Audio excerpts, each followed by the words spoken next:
Bonjour collègues, je m'appelle Devika Dixit et je suis une infectologiste et un consultant pour Dimanche. Et cette présentation aujourd'hui, c'est sur le kit VIH PPE, la formation obligatoire destinée aux conservateurs du kit euh, pour les Nations Unies. Alors, on commence avec qu'est-ce que c'est le VIH?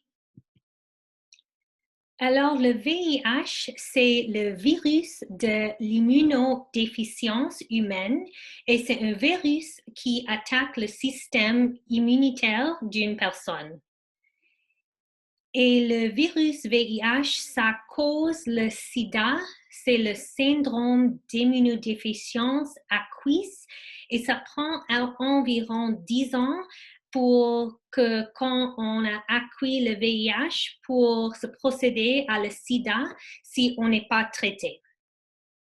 Ce virus, le VIH, ça interfère avec la capacité à combattre des infections opportunistes et des autres maladies.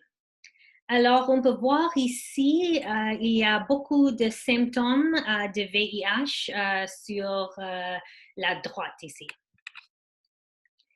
Alors, comment le VIH est-il transmis? C'est important de comprendre ça et il y a plusieurs façons qu'on peut avoir la transmission du virus. Le premier, c'est du contact sexuel non protégé avec un partenaire infecté.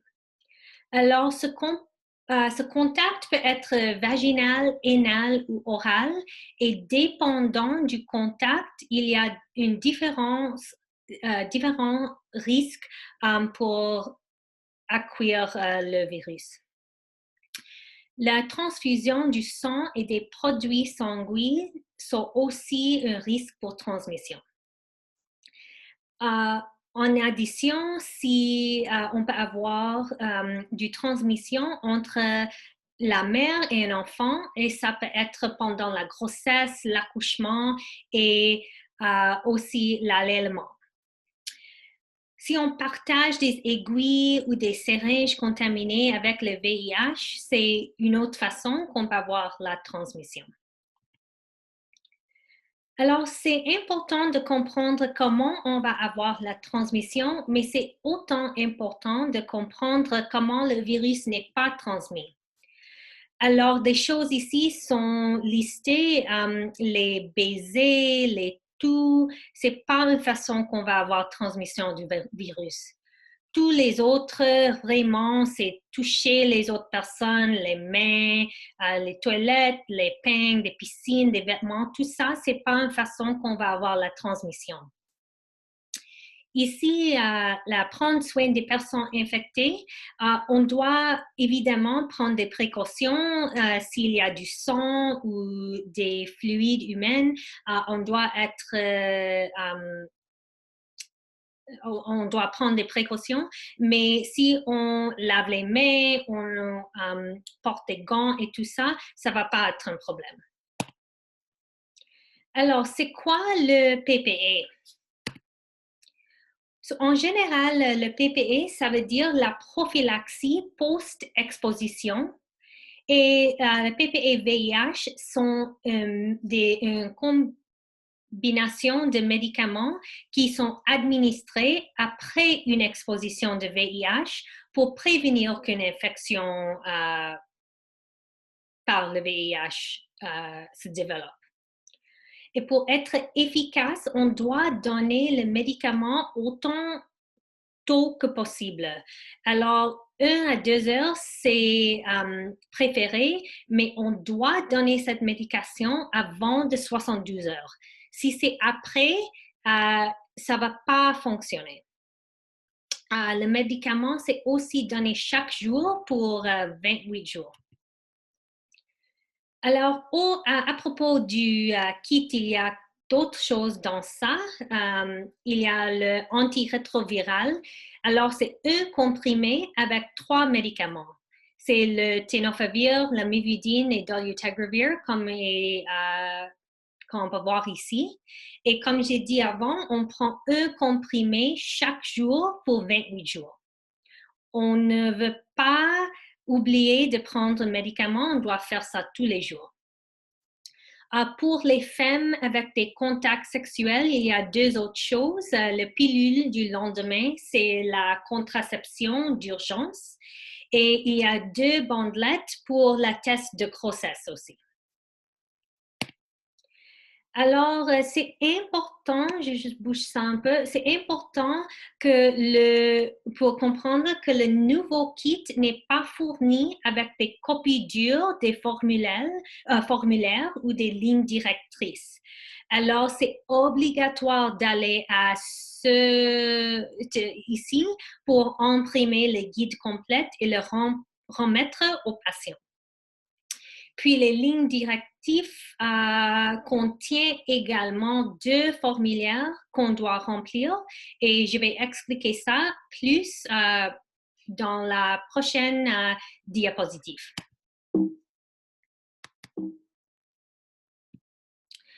Alors, il y a les deux formulaires ici. Je vais expliquer les deux ensuite. Premièrement, c'est le formulaire de rapport du conservateur du kit et du patient. Et puis, il y a une deuxième pour les médecins. Et encore, ce n'est pas dans le kit, on doit aller imprimer ça.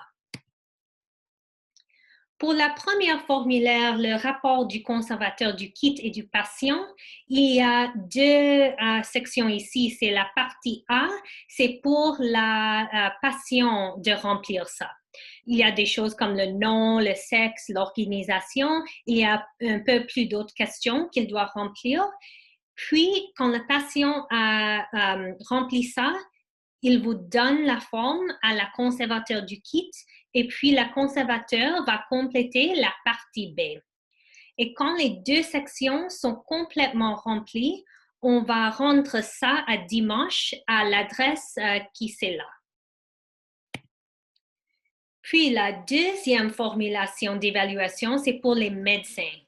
Et c'est obligatoire qu'un médecin traitant remplit cette forme chaque fois qu'un kit de PPE-VIH s'est administré. Alors, on peut voir ici, dans cette forme française-là, il y a les mêmes informations démographiques, puis il y a des détails de l'exposition. Alors, quand est-ce que l'exposition a-t-elle lieu? Est-ce que c'est 72 heures ou moins, ou est-ce que c'est plus que 72 heures? Et c'est quoi le type d'exposition? Alors, s'il y a une situation quand le conservateur du kit et le prestataire des soins de santé, alors c'est la même personne, la formulaire d'évaluation ici pour les médecins doit être complet, mais aussi la formulaire de rapport du conservateur du kit que j'ai mentionné avant, alors dans la dernière diapositive. Alors, pourquoi l'ONU a-t-elle fourni ce kit? Alors, c'est important parce que dans toutes les régions, ils n'ont pas également l'accès à la PPE-VIH dans leurs prestataires de santé locaux. Alors, l'ONU, comme un employeur responsable, a donc mis à disposition ces kits-là. Mais c'est important de comprendre que même si l'ONU ou le conservateur donne le kit, on doit avoir un suivi et évaluation par un médecin d'ONU ou d'un personnel d'ONU. Alors, qui est éligible à la PPE-VIH? C'est important ici de comprendre que tous les personnels couverts par le système de gestion de la sécurité des Nations Unies dans le pays et leurs dépendantes éligibles peuvent accéder ou sont éligibles à le kit. S'il y a une situation où on est accidentellement exposé au VIH et à ce moment, c'est indépendant du mode l'exposition. Alors, comment un conservateur du kit doit administrer le kit PPE?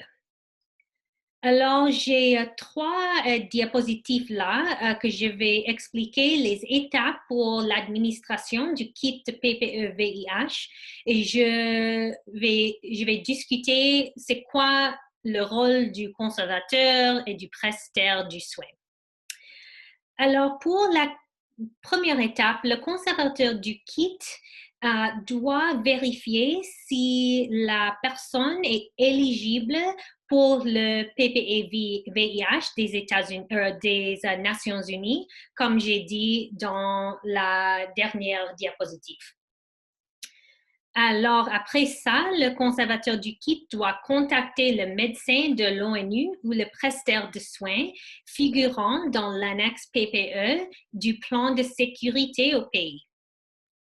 Puis, le conservateur du kit accompagne le patient chez le prestataire de soins et remet la kit. Alors, puis, c'est le prestataire de soins qui procède à une évaluation complète de la PPE, mais en essence, on veut comprendre si une exposition est confirmée et si l'exposition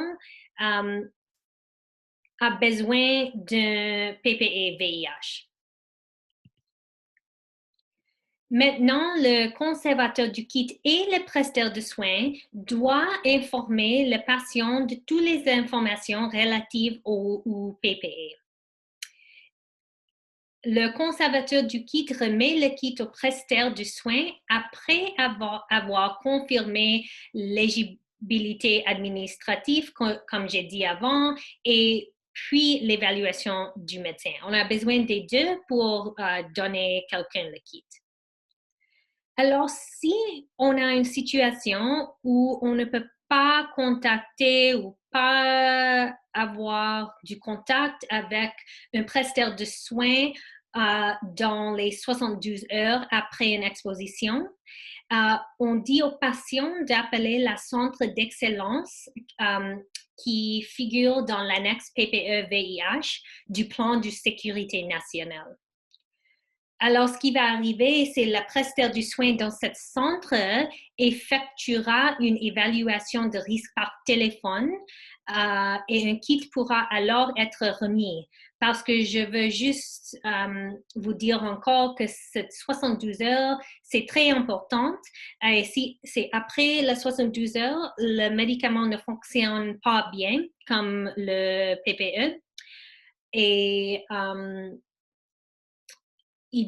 idéalement, on doit faire ça plus vite que possible. Alors, comme j'ai dit en avant, on a les deux formes, le formulaire de rapport de conservateur du kit et du patient, qui est rempli par la conservateur et le patient, et aussi le prestataire de soins de santé qui remplit la formulaire d'évaluation pour les médecins. Et les deux sont envoyés ici à cette adresse.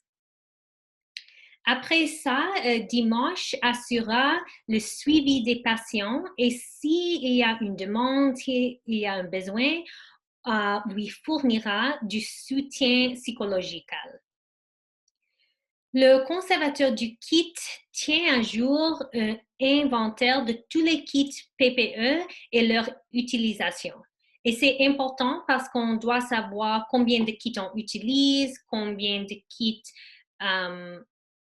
sont donnés à des différentes personnes et pourquoi.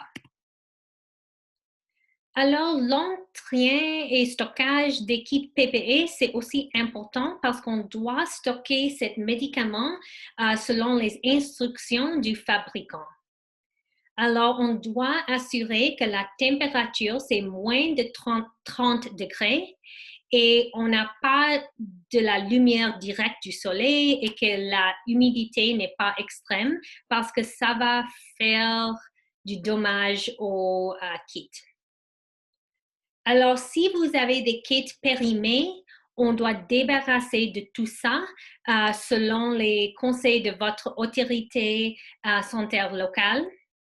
Et en cas d'indisponibilité si on n'a pas cette façon de faire débarrasser des kits, on peut envoyer les kits à l'Organisation mondiale de santé, comme indiqué dans les directives de la PPE-VIH. Alors, juste pour dire encore, quand on donne des médicaments pour un patient, le consentement du patient est requis et le médecin traitant doit obtenir ça avant de donner le kit PPE-VIH. Aussi, on doit respecter la confidentialité. Toutes les informations, les documents relatifs à la PPE-VIH doivent être traités avec la plus stricte confidentialité. Alors, on doit assurer que tous les kits utilisés sont documentés en remplissant et soumettre le formulaire. Et si on ne fait pas ça, les kits ne sont pas réapprovisionnés. Et si les formulaires sont soumis, que si les formulaires sont soumis correctement. Il faut tenir un registre de tous les kits distribués, leur date et leur mise en circulation. Et la DIMASH va demander à ce dossier à chaque mois. C'est aussi important de comprendre et avoir l'enregistrement et le contrôle des dates d'expiration des kits parce qu'on ne va pas utiliser des kits qui sont expirés. Pour des ressources, pour plus d'informations sur la gestion de la PPE-VIH, vous pouvez aller à ceci. Et si vous avez des questions sur le VIH ou le SIDA, vous pouvez utiliser cette adresse ici pour contacter DIMASH. Alors, merci beaucoup pour votre attention. Dr. Esther Tan, Dr. Fola et Michael Almendral sont là pour répondre à des questions si vous avez des questions. Et si vous voulez plus d'informations sur le kit PPE, encore, vous pouvez aller ici. Alors, merci pour votre attention et bonne journée.